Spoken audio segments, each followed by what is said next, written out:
Da, da, da, da, da, da. Hey, ladies and gentlemen, KocoSports.com proudly presents Wrestle AM. It's half wrestling show, half morning show, pretty much all BS. And of course, you got the Coco crew here holding it down live. Yours truly, sexiest man on all Everything Wrestling Radio. That's right, Boom Boom here, shaking the room, live from the RVA, Richmond, Virginia. And of course, join me there, way across the pond, in the outskirts of Tokyo, Japan, the huge one, Dave Coco. What's up, my friend? Nothing much, man. It's great to be back, and we haven't done a pay-per-view profits in forever. How pay-per-view profits work is I make my picks, Boom Boom makes his picks, 10 seconds later down the road we forget, you put your picks in the comments, and then a week later we all say we won. And the winner gets a high five if you ever meet us in person. Man, I miss doing this, man. I love AEW, love New Japan, 50% of the time. And I stopped watching WWE. I'm really starting to have a good time with pro wrestling again. But yeah, I really enjoy AEW. And then after that, we'll rock a news story. Booms, back to you. All right. Well, hold on. We got breaking news, Boom Boom. Sorry, I don't mean to cut you off. By the way, it is Boom Boom's birthday today, so we better see some happy birthdays in the chat. Happy birthday to Boom Boom. Happy birthday to you. Know what's my pet peeve? When someone has a short YouTube video and just fucking drags it out. But seriously, happy birthday, brother. Yeah, all right, back to you, Booms. Actually, there is a little bit of also some more breaking news I kind of want to bring everybody here that even you, Dave Coco, don't know about. Ooh. Yeah, I know. It involves the channel here to a certain extent, but I assure you it's good news. Some of you may remember Sammy Sinister here on KocoSports, did a lot of reviews with us, did some solo shows. I've got word from him, and I want to say congratulations to him because he and his wife are expecting their first child together. Oh, that's awesome. Congratulations. Boom, boom. I got breaking news. I'm just kidding. Let's get to the pay-per-view profits. Congrats, right, Sammy. I love you, brother. I miss you. You got to come back. We got to come back. I know that like we're telling other people to come back, and we barely ever come back. We got to rebuild it. We can rebuild it and make it better. Put in some gears, make it happen. Step one is breaking down AEW Full Gear. Put your predictions in the comments and see if you are a pay-per-view profit. Booms, back to you in studio. All right. All Elite Wrestling is holding their the 2020 edition of Full Gear. That's going to take place this Saturday, November 7th, in Daly's Place in Jacksonville, Florida, Dave Coco's favorite city in the whole wide world. Starting with the pre-show at 7 p.m. Eastern Time, and the show itself kicks off at an hour later at 8 p.m. If you go to buy this on traditional pay-per-view, it will run you $59.99. Or if you decide to stream it on Bleacher Report Live, it'll cost you $49.99. So, and there will be fans allowed into the venue. However, due to COVID-19, regulations, they will be limited as far as the amount of people allowed into the venue. So that's just setting it up here for the excuse me, laying out the scenery here for you, Coco. Nice. Yeah, I mean, I'm super excited. Can't wait. All right, let's break down this match. Let's do it. All right, I'm gonna go really in no particular order, but I'm gonna start most likely from the buy-in and work my way from the bottom up to the main event. So starting out, we're gonna do the pre-show here, or the buy-in as they call it. We're going to get an NWA Women's World Championship match. We have the new champion, Serena Deeb, going to take on Allison K, a former NWA Women's Champion. Now, Allison K had just got her contract has expired with the National Wrestling Alliance, and she is now a free agent.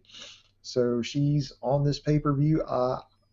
I think this is going to be a decent match, and I would not be shocked to learn that maybe All Elite Wrestling has maybe signed Allison K or trying to, I guess, court her, in other words, to convince her to sign.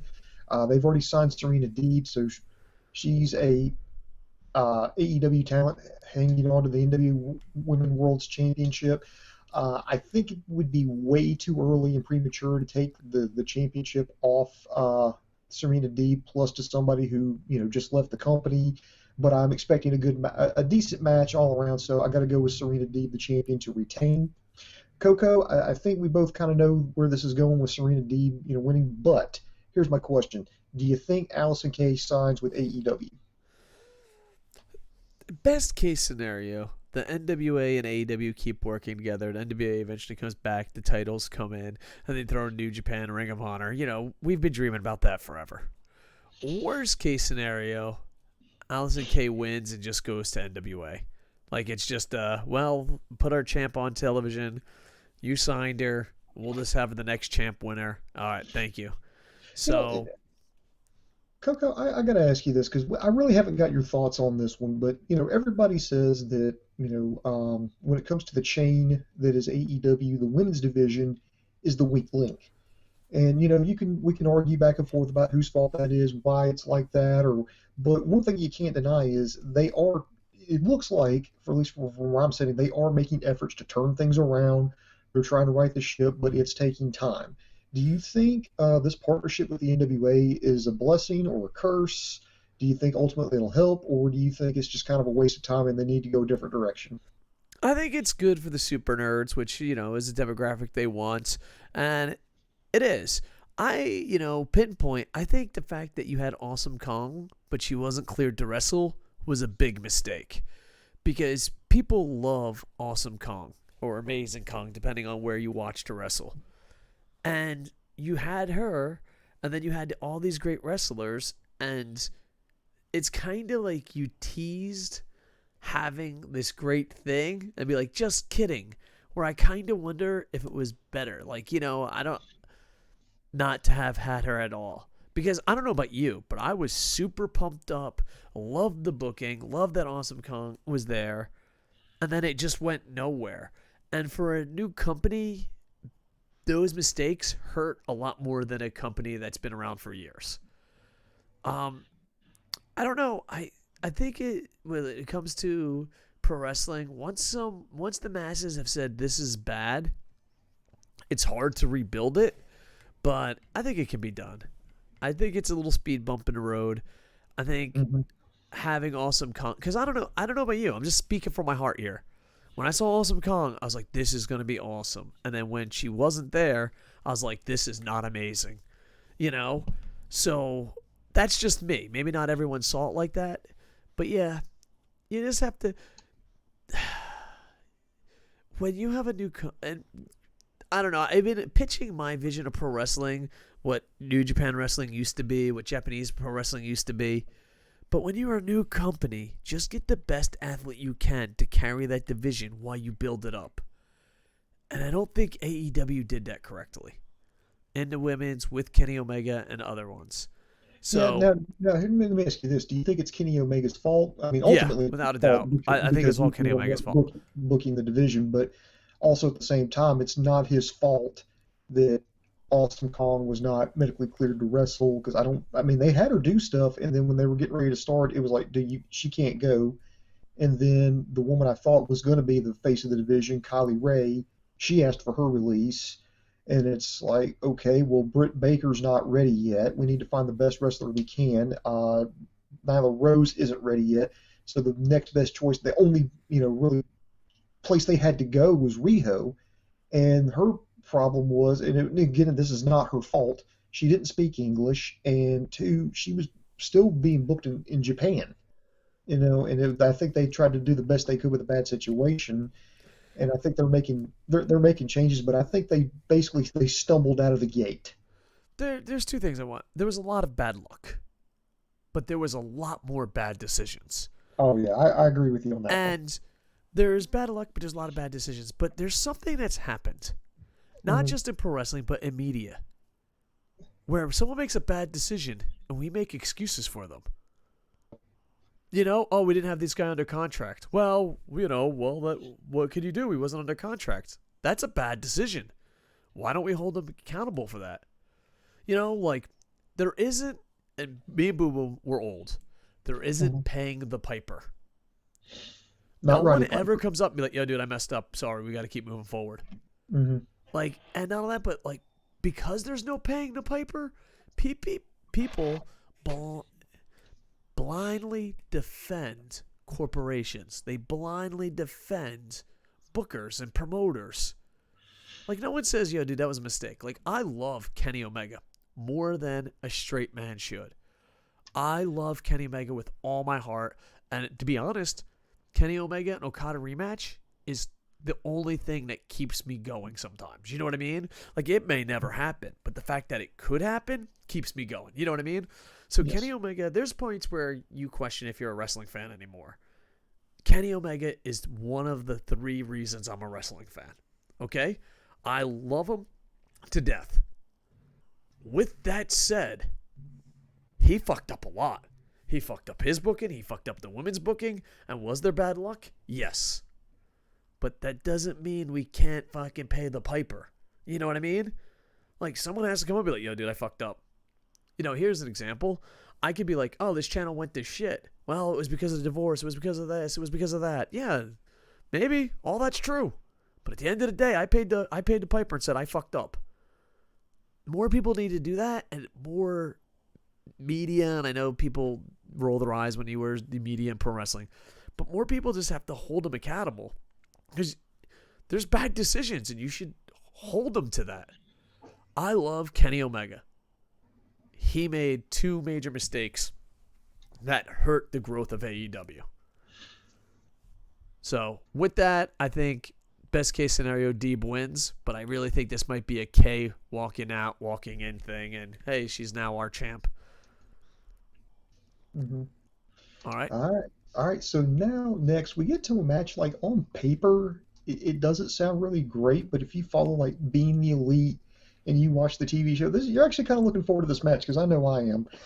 We've got Orange Cassidy versus John Silver. Silver, ever since he debuted, I thought it was just going to be a one-off with him and Alex Reynolds, and then they joined the Dark Order, and it was kind of going nowhere. But ever since they started being featured with the Dark Order on Being the Elite, they've really taken off, and Silver is fucking hilarious. I mean, the guy has got such great comedic timing. I mean, he's like probably the most probably one of, if not the most popular character on Being the Elite. So to see him get a singles match and get debuted, basically he busted his ass, got himself over, got people behind him, and now he's getting rewarded with a match on the pay-per-view against Orange Cassidy. I think it's great to see.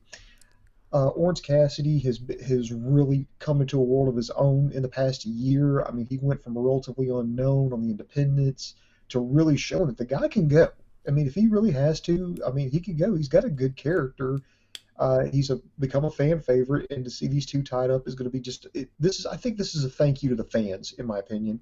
But well, it's also a good way to warm up the crowd. It's a good way to have people enjoy it. There's a lot of good things about this. I shit on Kenny Omega and AEW. I'm a bit negative, but I want to say the positive. Being the Elite, I need to watch that more. Like, a lot of times I got like, whatever, dude. It's not the same. Dude, did you see the episode Losses Matter? That was good. It was good. Yeah. Oh, yeah. The one they had with Brandon Cutler. They were. Yeah. I think it was the most recent episode. Yeah, they were showing like how he lost every match. Dude, I think if they use Being the Elite to get over people like that and John Silver, that's what it needs to be.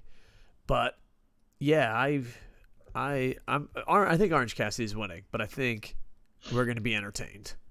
Yes, I'm going to go with Orange Cassidy as well via the Orange Punch. He needs a win after, basically losing to Cody for the TNT title. Next year we're going to have the Elite Deletion match. We're finally going to get a finale here to the Matt Hardy Sammy Guevara feud. All right, we weren't here to talk about this, but the last time they tied it up, Matt Hardy did that where he jumped off a scissors lift, was trying to go through a couple of tables, missed them, and basically just bounced off the concrete. The doctor immediately stepped in. There was a little bit of back and forth, but they let the match continue. You could tell that they rushed to the end, and Sammy Guevara lost. He fell off the I guess the ramp. What do you call it? The scaffolding that holds up the lights. He fell off that through like a staging area. Matt Hardy won. That was his career on the line. I honestly, I'm not even gonna. You know what? Fuck it. I'm not really gonna get into that because I don't want to distract from the match here. But I think this is going to be. Well, no. We brought it up, right? Like, this is my thing. I suffer from a lot of concussions. Bad. Yes. Like, I have sleeping disorders. I have memory problems. I have stuttering problems. I used to be on radio and television as a presenter, and I'm going to tell you, those things took that away. Like, Boom Boom will tell you, he works in the media. Could you imagine going to your sports guy, your radio guy, your audio, your on-air personality, and be like, your injuries have caught up with you. It's over. It's a hard thing. It was probably the hardest thing in their career, my career. It was an emotional time. I was a sports reporter, and they're like, kid, dude, you're gonna have to go behind the scenes. Your handshake. So there are consequences to things. Plus, as a human being, you connect to people that are like you. You know what I mean? Like, oh man, concussions. Mm-hmm. Oh man, it's in our nature. With that said, I think there's two ways of looking at it. Not everyone's a doctor, or oh my God, you got to be safe. That seems to be the two ways about it. And I Mm-hmm. think we can argue till we're blue in the face. This is a moment that AEW has to decide what type of company they are. Are they always going to play it safe, or are they going to push the envelope? I think we can argue, all day. Mm-hmm. But AEW has to learn from this and decide. If it was me, and granted, I've had wrestlers get hurt on my shows. I've had bad stuff happen. And, as a promoter, there's a lot of money riding on this. And I'm nowhere near AEW's level back in the day. But I was making a full-time living doing pro wrestling. So there's a lot riding on it. Livelihoods are riding on it. If it was me, I wouldn't have continued in a match. But I think AEW has to decide what type of company they are moving forward. Because you can always just rewrite it later. You know what I mean? Anyone that's ever worked on the indies or a booking thing, and ran their own company will tell you have to adjust on the fly. Someone might get hurt. Someone might no-show. There might be, you know what I mean? There's so many things that can go wrong. This is something that went wrong. I think it wouldn't have hurt the story if for a week or two he recovered and Sammy talks shit that his career is over. And he's like, well, the match was never over. It was stopped. Give me one more shot. And you have a story. You know what I mean? You can adjust. So I think they should have stopped it. Yeah, when it comes to that, and I'm only bringing this up because you said, okay, it's okay to go through this, when the doctor says, nope, stop this, it should have stopped right then and there. When Aubrey Edwards said, no, it needs to stop right here, it stops right here. Of course, Matt Hardy's going to say, yeah, I can still go, I can still continue. Any kind of professional athlete with any kind of pride is going to want to finish it. They're going to want to, the show must go on. They want, they don't want to let anybody down. And to be honest, had they stopped it, I think even as hardcore as AEW's fan base is, they would have been okay with it. In fact, I think there were more people not okay with the fact that the match continued than it didn't continue. And here's the thing too, that you have to come in and protect the wrestlers. Mm-hmm. When wrestlers talk about how tough they are, they always talk about the matches they finished. That's what they talk about when they're talking about being tough. They're not talking about Bill Goldberg's streak. They're like, dude, I fell off a mountain and finished the match. I had 2 broken legs and finished the match. That's a badge of honor. You have to step in and make that happen. Yep. I just think AEW has to learn from that. All right. I think that's it. I think we can move on to the match now. Yeah, agreed. And I actually kind of like what you said. I kind of wish they would have ruled it a no contest. And then Guevara could have gone around for weeks going, I just ended Matt Hardy's career. It's over. I retired the old man. And then Matt Hardy's like, you didn't beat me. The match was ruled a no contest. We're going to finish this thing at Full Gear. And but now, from what I understand, I believe this is going to be what's referred to now as a cinematic match, which I think is absolutely perfect. And I think they need to position this a little bit higher up on the card. But I think they're going to have Matt Hardy win this just so they can finally tie up the loose ends and move everybody along. All right. I would have stopped the match for Matt Hardy's safety. With that said, now I got to put on my fan / booker / prediction hat. Mm-hmm. Everything that's wrong with AEW is Matt Hardy. And everything that's right with AEW is Sammy. There's moments in pro wrestling where it's good versus evil. It's John Cena versus CM Punk. It's Triple H versus Booker T. There are moments where it is blatantly good versus evil. This is it. Sammy should win. If not, it's fun. It's just garbage. It's weird because, I want Matt Hardy to live a happy life, but I also don't want him to fucking ruin our company. You know what I mean? I think Matt Hardy will win, and I think it will be a huge mistake to the level of Dixie Carter mistakes. I could be wrong, and I want to be wrong, but that's where I'm at. Mm-hmm. Your prediction? Pain. I'm going to go with Matt Hardy. I think they just need to do this to get the clean win, wrap up their storyline, move on. I think they're going to make Sammy Guevara a babyface soon, and I think they're going to have Matt Hardy focusing on managing and mentoring Private Party. Everything about that sentence makes me sad. It's not your prediction. It's just, if it does happen, it's just like, oh, God. All right. Next match is Chris Jericho versus MJF. If MJF wins, he will be allowed to join the Inner Circle. First off, how much on an entertainment scale are these two fucking money?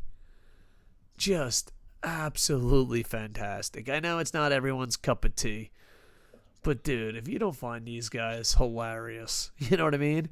Mm-hmm. I say MJF wins because, unlike Matt, Jericho's the ultimate good guy behind the scenes and does everything right. I could be wrong. Maybe I'm being a bit of an asshole, poking his stick. Like Matt Hardy, I don't want you to have a cushion, but seriously. I think MJF wins. And their skits are amazing. Yeah, I think what they're doing with Jericho is, I'm not saying this is happening like within the next few weeks, but I think eventually they're going to start to transition Chris Jericho out of an active wrestler role. I think they'll probably use him in forgive me for making this comparison, but like a Brock Lesnar role, where they only bring him in for like really, really big stuff, and they let him go wrestle in Japan and wherever he wants to go. I think that's what they're getting ready to do, and I think he's probably going to do it as a babyface. He's going to do like one last run. I think this is setting up where MJF overtakes the Inner Circle, kicks out Chris Jericho. Chris Jericho becomes a babyface. He finishes up his story, and then he just becomes like a part-time wrestler, and then mainly working behind the scenes and. I'd love him on commentary. Yeah, him on commentary. You could have him wrestle a match. You could have him do promotions. You could have him train. You could have him do just like a million different things you could do. And I think they're prepping MJF. I think this is where the work begins to make MJF eventually the AEW World Heavyweight Champion. I think this is where the project starts, right here. As far as their stuff goes, I don't think it's really bad. Now, as far as the Me and My Shadow song and dance routine, I loved it. It was so horrible. It was amazing. I watched it, and I'm going to be honest with you. It wasn't my cup of tea, but I don't hate you or think you're stupid if you liked it. If you liked it, I'm glad you did. I'm not going to sit here and say I hated it, but I'm just going to say, dude, it just really wasn't my thing. I think they could have done things. I think maybe if they would have tweaked it a little bit, not that they did it, but how they did it was a little bit different. I think maybe I would have been a little bit more receptive to it. Yeah. The steak and a waitress brought it home for me. Yeah. The steak and a waitress brought it home. Like the singing, hey, it's one of those things, people are going to not complain. It's just what people think pro wrestling isn't. But taking away the singing, the steak and the waitress part, I'm sorry, that is comedy effing gold. Just fantastic.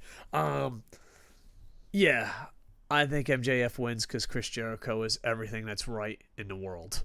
No pressure, Jericho, but you're everything that's right in the world. Yeah, he's the Terry Funk of AEW. Yeah. All right.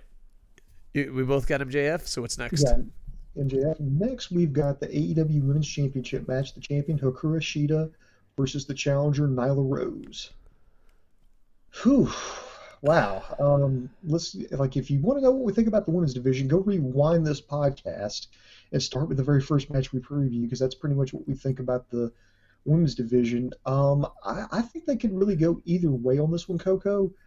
But ultimately, I think they may just put the championship on Nyla Rose, if nothing else, than to have just something different, than just to have the belt on a different person and featuring a different woman every week. I think there's two great matches that were given us too soon. It's this and the Bucks match. I don't care. Whoever wins this, just have them be champion for a long time. Like, there's a part of me that I want Sheeta to win, but Nyla Rose's career is kind of fucking starting all over again. But let's be honest. These are like probably the only two women that could take this spot. You know what I mean? And one of them, when they lose, is going to be dropped so far. And the other one's like, dude, I got no one.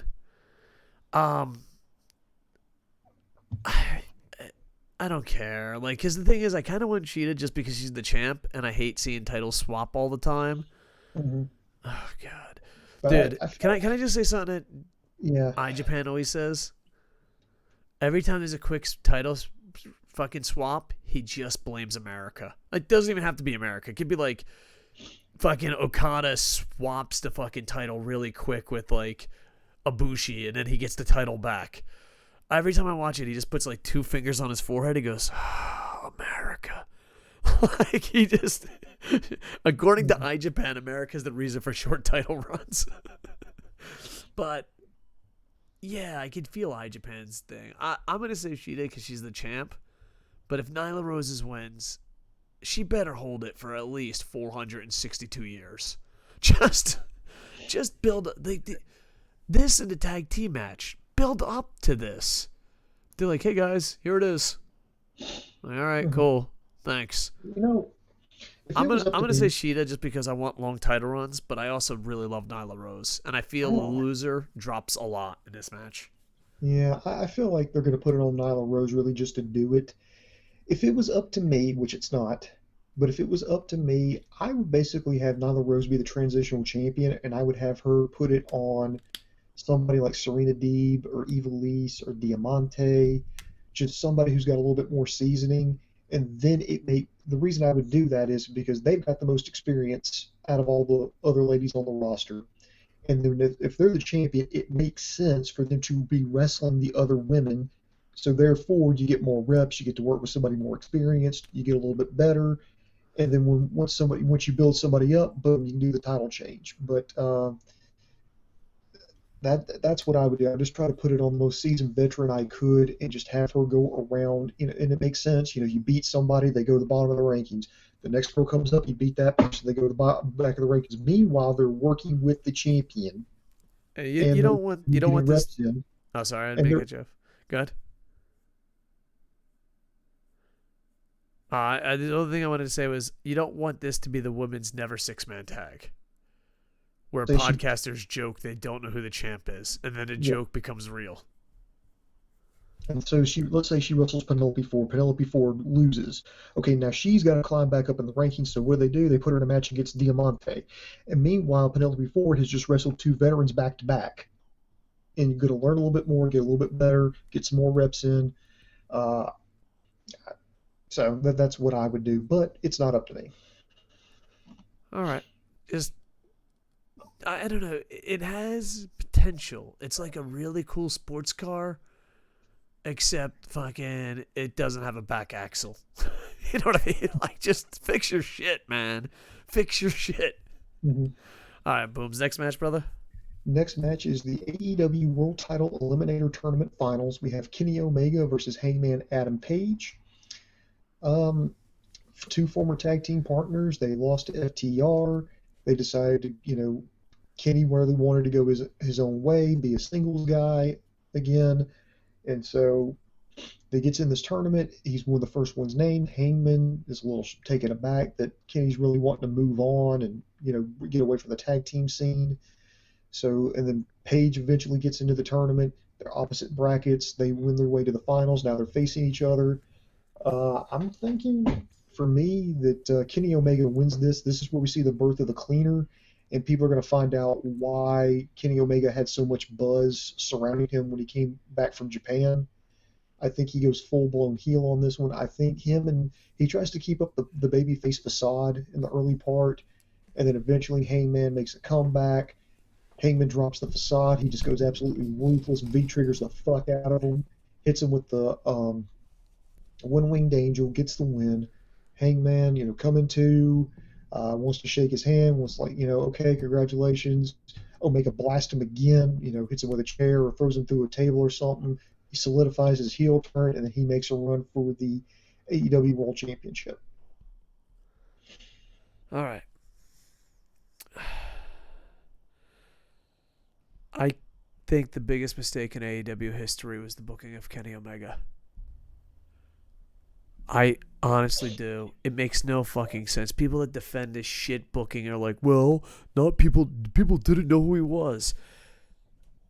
I will stick by this. This is the biggest booking mistake outside of WWE, because I don't watch it, that I've seen in a very long time. They're back on track. Kenny Omega has to win. Who cares if it's predictable? It's fucking good. I honestly think, I know this is going to be weird. It's one of those Jay White type things. Hangman Adam Page winning this hurts both their careers. And I love Hangman Adam Page. And just like Kenny Omega is the worst booked fucking thing in AEW, Hangman Adam Page is. Now, I know a lot of people are like, oh, but they turned it around. You don't have to. No one wants to see Michael Jordan fucking on the Washington Wizards. No one wants to see 45 Michael Jordan. They want to see the fucking greatest goddamn pro wrestler in the fucking business. Not named Okada. They fucking want to have... Dude, it's like you're showing to the show too late. You know what I mean? It's like you're watching Michael Jordan against Orlando Magic before he turns his fucking life around. That's not a ratings grab. You want to watch the best in the fucking world. Hangman Adam Page is the opposite. He was just booked fucking tremendously. And now, it's so predictable. Yeah. Because if they don't fucking go down the predictable route, it's over. Here's the problem. When you're the best in the fucking world, you should be the champ. Period. And, yeah. I'm being completely honest. I love AEW. I might have to take like a month break if Adam Page wins. I was like, bro, dude, I got bad enough booking in New Japan. I don't fucking, can we just have one company where the best wrestler in the world has the title? Can we do that? I know like a lot of young people like to fucking see the title switch page to steal a lane from iJapan. America. But is it wrong that I want one fucking company where you're like, God damn it, he's the best in a goddamn company. He's the best in the fucking world at what he does. Am I an asshole? Am I the fucking asshole here? Maybe I am. And not all that, but Hangman Page is absolutely amazing. Just fucking I'm super excited about this fucking match. It's going to be fucking amazing. Kenny Omega has to win, or I'm just going to fucking just take a month off. I'm not going to quit forever, but when I'm an old man now. I got a bad heart. I used to be angry all the time. I try not to be angry. But if fucking Hangman Page wins, I'll be like, yo, bro, I'm going to fucking take a month off. You know what I mean? I'm going to fucking regroup. I know people are going to blindly defend this, but yeah.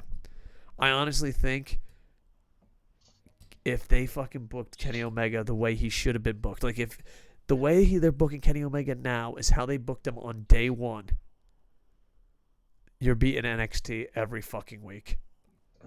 Every fucking week.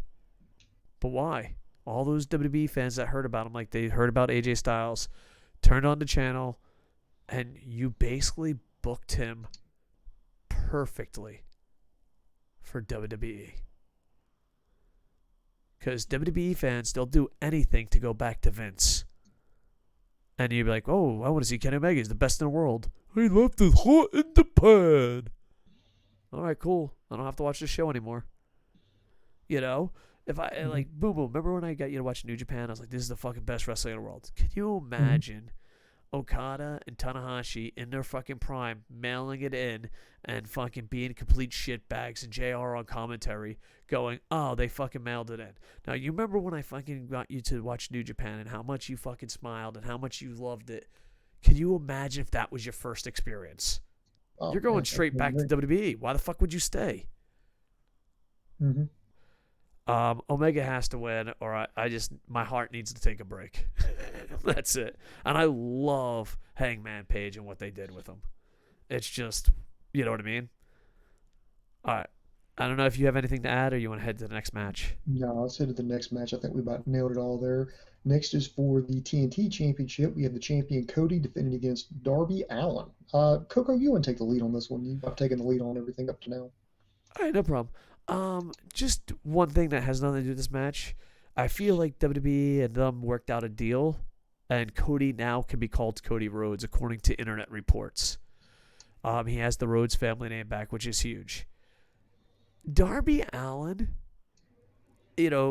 not breaking kayfabe here, owes everything to Cody.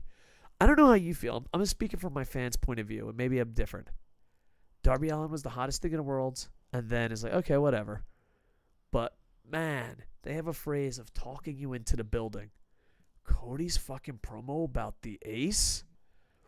Wow. I went from Cody's going against Darby Allin, who gives a shit, to take my fucking money. You did it, Cody. You talked me into the building just like your dad did, just like your brother did, just like the fucking greats did. I don't know. That's my attitude about it. I think Cody wins, but I'm excited because A, in ring they're amazing, and B, this, I don't know. I went from not giving a fuck to, oh, this is gonna fucking be great. And when you talk about great promo cutters, that is it. You want to talk them into the building. You want to talk them into a pay-per-view. My interest went from 1 to 2, like, oh, poor Cody, to holy fuck, this has to go down. You know what I mean? Because he's over, but I think he needs someone to talk him into the building, kind of like Flair and Sting, And I went from not that interested to super interested, and Cody works a storytelling style, sports entertainment style, probably one of the best in the world at that style of pro wrestling. I'm gonna go with Cody, but I could see Darby Allin winning, and Darby Allin, dude, you better be washing Cody's car. You better high five him. 20 years from now, you better tell your grandkids. You better name your kids Cody, for Christ's sake. Man, Cody Rhodes, I salute you, brother. Your thoughts? Hot tag to you, brother. I'm going to go with Darby Allin on this one. I think the time is right. I think they're ready to pull the trigger.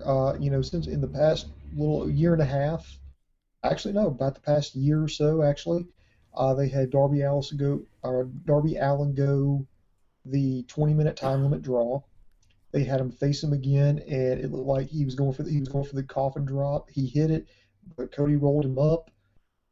He's had some great showings, but I think now's the time. I think they're going to pull the trigger. I think Cody's going to put over Darby Allin. If not now, when? Yeah, I don't know. That's a good point. Either way, as a fan, that promo worked on me. How did you feel about the promo? I like the promo, and I also kind of like Darby's promos that just where he doesn't say anything. I actually just want to know, where the fuck does he get all this shit? He's always setting something on fire. He's always wrecking cars or something. And it's like, is that his house? Is he going to just have property out in the middle of the woods where he's like, guys, I got this idea for a promo. I'm going to put a guy in make a paper cut out of Cody's face, put a cigar in it, and then I'm going to take an old Nissan and I'm going to spray paint my face on half of it, and then I'm going to run the guy over with it. And nobody said no. Here's the thing. That's where I disagree. I am not feeling these promos at all. At all. Not at all. I've never felt a Darby Allin promo a day in my life. That's where we agree to disagree. The only one he did where I didn't like, I was kind of confused, is where he got into a body bag at the top of a half pipe and just rolled down it. That's the only one he did that I just didn't get. I'm sorry. I forgot how dumb that was, but you breaking it down made it even dumber. I'm sorry. I didn't mean to fucking laugh at you, Booms. I just laughed at the situation, brother. All right. Next match, sir? Next match is for the AEW Tag Team Championships. We have FTR defending against the Young Bucks. Can I go first on this one? Oh, please go right ahead. This, okay. This is like something you always wanted, but it comes too soon. You know what I mean? Right. And this is like dating your dream girl. And, you know, you go, she's beautiful, she's perfect, she's your Mary Jane. You know what I mean? She's your MJ. She's calling you Tiger. And then you go to the bar, you know, your first date, whatever. I don't know. You don't go to a bar for your first date. What are you, a scumbag like me? But boom, dating advice. Boom Boom has no idea how I get girlfriends, and sometimes I don't either. I don't know how you do it either. Booms, I swear to fucking Christ. I was joking around, but I was kind of serious, and I can't believe it worked. I was at a work party, and this girl like just sat next to me, and I just went, "Yo, you want to sit down here and watch me eat this burrito?" And she just sat down and said, "Yeah, I'd love that." And all the guys were like, "How the fuck did that work?" So I don't understand it. Doesn't make any sense. But anyway, back to the FTR Young Bucks match. It's like having this beautiful girl that you absolutely love and you think she's perfect. Not in like a sexy way, but a Miss Elizabeth way. You know what I mean? She's perfect. You want to marry her. She's a little princess. She's your Princess Peach. It's me, Mario. She's perfect. You go, you eat pineapple pizza because it's the best first date. Of course it is. Then she's like, "Take me back to your place." And you're like, "Whoa, it's coming on too soon." And you're like, "Well, you know, she's perfect. I got to go with it." And then, like, you don't even have, like, wonderful time. She just beats you up. And you're like, "Too soon." She's like, "This is what you wanted." That's what this reminds me of. It's just, why? Why now? It's like we always wanted it, and then you just gave it to us, but it's so uncomfortable. I don't know. You know what? I think the Young Bucks are going to win, but if FTR wins, I don't care. I don't know. It's just, it reminds me of the Twilight Zone. You know the monkey paw thing? It's like, I'd love to see FTR versus the Young Bucks. And they're like, Homer's like, "Lisa, what did you wish for?" It's actually originally on the Twilight Zone, but you know what I'm saying. And there's always something wrong with it. Like, I always want FTR versus the Young Bucks. This is a dream match. Too soon. Too soon. Do you agree or disagree? And that might have been the weirdest breakdown of any match. It's going to be amazing in different styles. Booms, hot tag to you. You know, I should be excited about this. I should be happy, but I'm really not. And I'm kind of shocked because, I mean, there was a tweet from the Young Bucks like years ago going, "One day the Revival will take on the Young Bucks and the world will cheer." And I was like, yeah, because I remember all the build up to this, the bickering back and forth on social media when, you know, the Revival finally left WWE, and then it was pretty much clear that they were going to AEW. And I was like, okay, here we go. And they've just, in my opinion, they've just botched it. Yeah. Well, here's where I think they went wrong.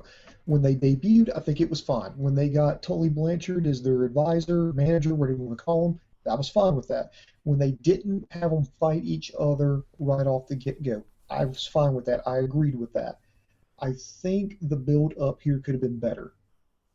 So far, I would have done everything that they've done, including have FTR win the championships. But what I would have done, and again, this is just me, is the Young Bucks take on FTR. They wrestle a match, and then you give them the out. But you have the Young Bucks lose. You can either have Tully Blanchard interfere. You can have some just blatant, you know, low blows. You know, a foreign object, just any kind of spot where the Bucks just lose, and then the story is they get knocked down to the bottom. Hell, you could have, you know, one of the Jacksons suffer an injury if you want to, but bottom line is they drop to the bottom of the tag rankings. And then for the rest of the, you know, year, even into the spring, the whole story is about the Young Bucks trying to claw their way back up to number one contendership. Why FTR run, they do their Brush with Greatness challenge. And they rub it in the Young Bucks' face. And it's like, oh, so much for the greatest tag team in the world. Just every week, just try to rub it in their faces. And I thought that's what they were going to do. And then the Young Bucks did it. They did it. They did the one thing that really threw a whole monkey wrench into this whole program was they made the decision, we've got to put our backs against the wall because that's when we do our best. So if we lose, we will never challenge for the tag team titles again. Who the fuck And you I'm think like, you are, Cody?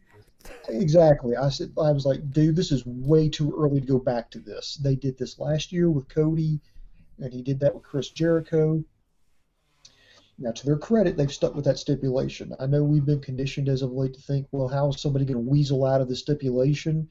To AEW's credit, they've had a lot of clean. They've had pretty much virtually all clean finishes. They've had stipulations that have been adhered to, but I think it's too early to go back to this well. Of if I lose, we're not going to challenge again for the championship. I think that. Well, I mean, are they going to? I mean, if they do that, I mean, are they going to do that? I mean, if they do that, I mean, okay, I think you've just shot yourself in the foot there. But also at the same time, I feel like maybe that this is giving away kind of like the ending. So I feel like they got a little, to use your example, you have a girl ask you to take you back to her place. You're like, well, I wasn't expecting this. You got her back to her place, and then the show was over within 30 seconds. That's about what I'd say. You just blew it way too soon. I call that a Friday night. Mm-hmm. Gives you more Yeah. time to stream on Twitch. Yeah. And I should mention that Matt Jackson, the oldest brother, is dealing with a partially torn MCL and what's referred to as a thinning of the ACL. But he says he's medically cleared to go. So let's just see how this goes. Yeah. And now for the main event. This is a dream match for a lot of indie wrestling fans. Mm-hmm. You got the AEW World Championship. You got Moxley versus Eddie Kingston, and an I Quit match. Eddie Kingston is an amazing brawler who can cut promos. He has a chip on his shoulder. He was like John Moxley if John Moxley didn't sell out. You know what I mean? I find this match build up to be super exciting, but I find it to be like Rocky 1. If Eddie Kingston just has a great match, it'll be worth it. But I don't think Kingston should win the title. I think that has to be Kenny Omega. But, hell, at least it's not another WWE guy. I thought we were going to Dixie Carter this shit up. I think Moxley's pretty good pick. But, man, what promos by Eddie Kingston. Booms, your thoughts? I'll give credit to AEW. I really do. I mean, this is a match that took place about roughly right around 6 weeks ago that had a clean finish, and we're going to see it again, and we're excited about it.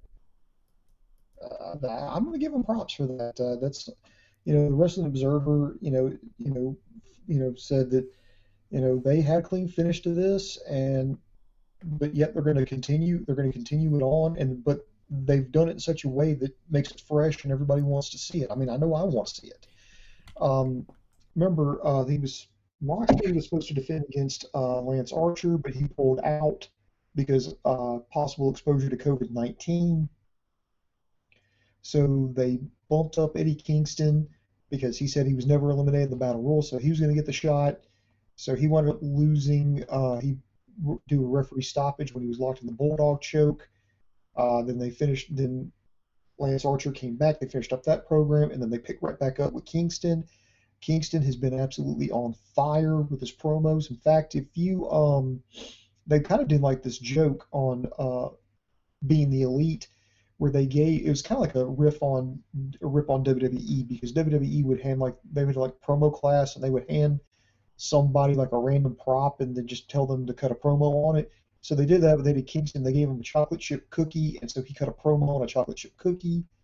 Then they gave him a bag of Sour Patch Kids, so he cut a promo with a bag of Sour Patch Kids, and then most recently they gave him like a little jack-o'-lantern that you put your little Halloween candy in, and he cut a promo on that one. And then he goes out this past Wednesday and just lays it all out there in that confrontation with Moxley face to face. I had to become everything that I hate. I have to do this. I have to bring this championship home to my mom and tell her this is why you don't have any grandkids. This is why you don't have a daughter-in-law. I gave up everything for this pro wrestling. And Moxley was like, you're just scared because you're going to lose, that you made a promise that you can't keep. Oh my God, that should have ended the show. That should have ended Dynamite. That talked me into the damn building. I was like, okay, I'm sold. I want to see how this ends because you got two guys that are tough, two guys that are stubborn. And how are they going to do this? How are you going to have either one of these guys say, I quit and save face? And better yet, what's the other guy going to have to do to make them say, I quit? That's what I want. I know where it's going. I just don't know how they plan on getting there. And to me, I think the destination is the journey. Yeah, so I think the promos are No, the absolutely journey is the amazing. The destination. My bad. I said stories. that backwards. So what's that? I said that backwards. I said the journey is the destination. My bad. Yeah. So but yeah, overall I'm super excited. But I mean, do you think there's any chance that Moxley loses? Like, what percentage wise do you think there is in your mind that Moxley doesn't win? I'd give it about a 20% chance that maybe he loses. Really? Because it'd be unexpected. I mean, it wouldn't be like a shock, and it really wouldn't. Well, I mean, I guess it would be a shock, but it wouldn't be like this.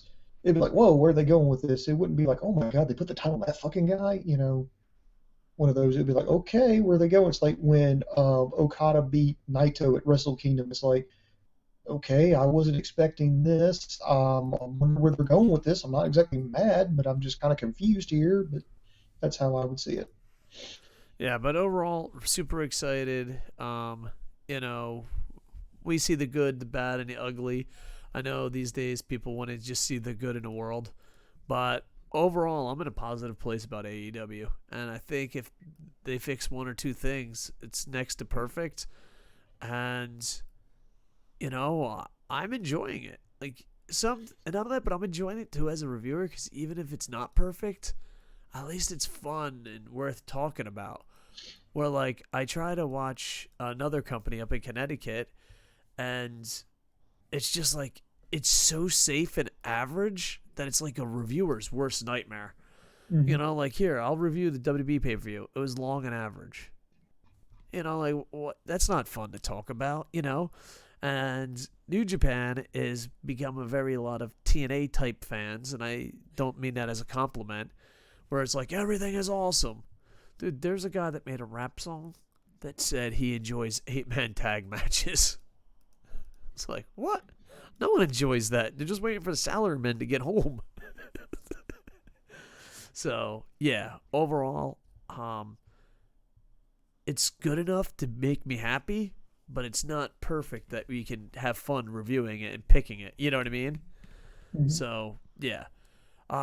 Just one news bit that I want to get to real quick, Boom Boom, before we go. Please put your picks down in the comments, and we'll put it up right away. And that is an AEW wrestling game, and I think it's the perfect time for it to come out. They plan on next Tuesday, November 10th, to make an announcement, and they're putting it on YouTube, Twitter, Instagram, Facebook, and WWE 2K has fallen apart, and it's a great time to strike. And just Kenny Omega is, a championship video game player. He's a hardcore gamer. And I know this sounds weird because I stream a lot on Twitch. Sports games and wrestling games forgot something somewhere along the way. It has to be fun. You know what I mean?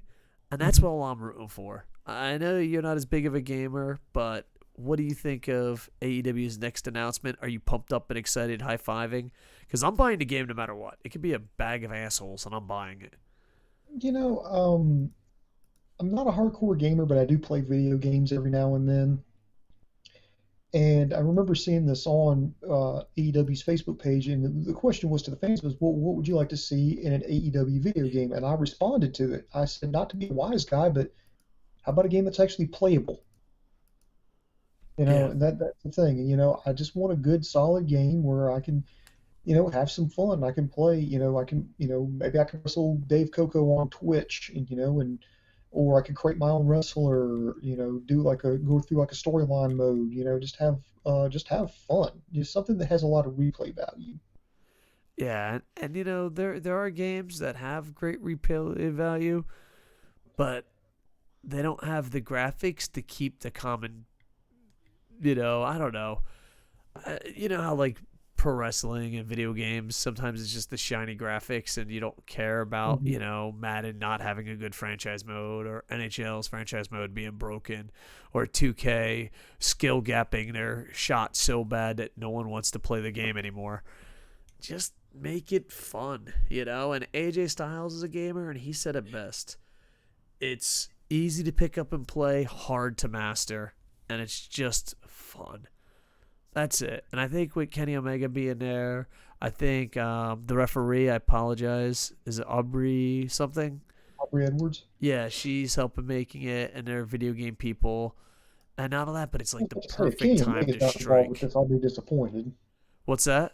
Either Kenny Omega's not involved with this in any shape, form, or fashion, I'll be amazed and disappointed. I don't know. He's been talking about it forever, and I know he helped out, according to, articles. He helped out with He's a Fire fighting Pro. game.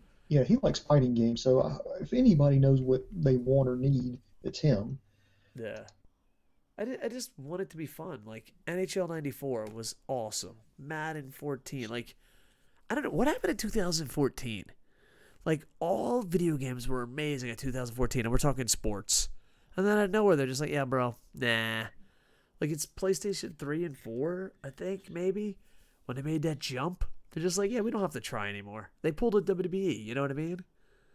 So, AEW, don't WWE this up. Make it fun. I'd love to. Like, wouldn't it be cool? Like, Mhm. to go on our stream, play this, have good servers, go on Discord, talk some shit, become tag teams. Like, this is one thing I want to do in wrestling games that they don't do it. I'd love for the game to be easy and fun enough for me and Boom Boom to have good matches, but also challenging that it's like when you win, it feels really good. And then Mhm. like we can go online, go on Discord, and me and you could be tag teams in AEW. You know what I mean? That would be amazing. I would absolutely love it. So I there's some things like when 2K makes an NFL game, I'm definitely buying it. When EA Sports makes an NBA game, I'm buying it. When AEW makes a pro wrestling game, I'm buying it for one major reason. We need competition. I mean, if you don't have competition, you can have the worst product in the world. And where are you going to go? You know what I mean? Like, Mhm. nothing sucks more than going to your favorite game that in sports games are different than other games because they have the guaranteed sequel. You know what I mean? And nothing sucks more than going, oh man, this fucking sucks. And then the fucking wise ass fucking corporate ass kissing son of a biscuit and cheese goes, oh, you don't have to buy it every year. Cool, cool. Where can I get the other NFL game? Cool, cool. Where can I get the other wrestling game? You know what I mean? It's a monopoly of assholes not trying. Does that sound familiar? Boom, boom. Mhm. Boom, boom. Happy birthday. I love you with all my heart. And do you have anything to say to wrap this bad boy up? Well, congratulations to Sammy for one. Hell yeah. The other thing is everybody take care of yourselves out there. We're almost around the corner on this COVID thing, so just keep wearing your mask, wash your hands, keep socially distancing. We're almost through this. We're coming about to come out the other side. We're going to brag about this to our grandkids someday. We're going to be like, the year 2020, I survived that. Those were tough times, and we're going to brag about it. We're living it right now, so everybody take care of yourselves. But also be sure. Oh, and there's another thing I need to mention here is I want to give a shout out to Jungle Girl, former WoW Women's Champion. She is battling stage 4 breast cancer, and she's basically staring death in the face, and she's just kind of shrugging, just keep and just she's doing her thing, and so I want to wish her the best of luck in her future, and hopefully, maybe she can pull out a miracle and beat this thing. So good luck to you. And visit KocoSports.com, KocoSports.com, it's your home for combat sports, where the world goes to kick ass, most importantly, where it's okay to be a passionate fan. Also, be sure to check out Dave Koco on Twitch TV/KocoSports. He plays a lot of hockey, Madden, WWE, Fire Pro, Fall Guys, all poorly, but he plays them nonetheless. Then you can also visit DaveKoco.com. You can get his his first novel, Operation Freak Show, which is not for the faint of heart. But he's got another novel coming out called Lucky the Orphan. This is for young adults. This is somewhere right around the 11-year-old range. It's a story about a kid in an orphanage trying to score a NES. So it's fun for young readers. Big change of pace. So if you're interested in those kind of things, check out DaveKoco.com. I love you with all my heart. And happy birthday, Sammy. Congratulations. And we're about 1 year away from turning this thing around. So right now, me and Boom Boom, we don't want to lie. We don't want to pull an EA Sports and WWE. We're in survival mode, and then we're going to try to do it little by little. And then hopefully in the future, Boom Boom has a lot changing in his life. I have a lot changing in my life. Mm-hmm. And if a few things go right, we can high five more on air. That'd be fun, wouldn't it? Yeah, it'd be nice. So definitely check it out. And yeah, love you guys with all my heart. With that, I am over. Ba-da-da-da.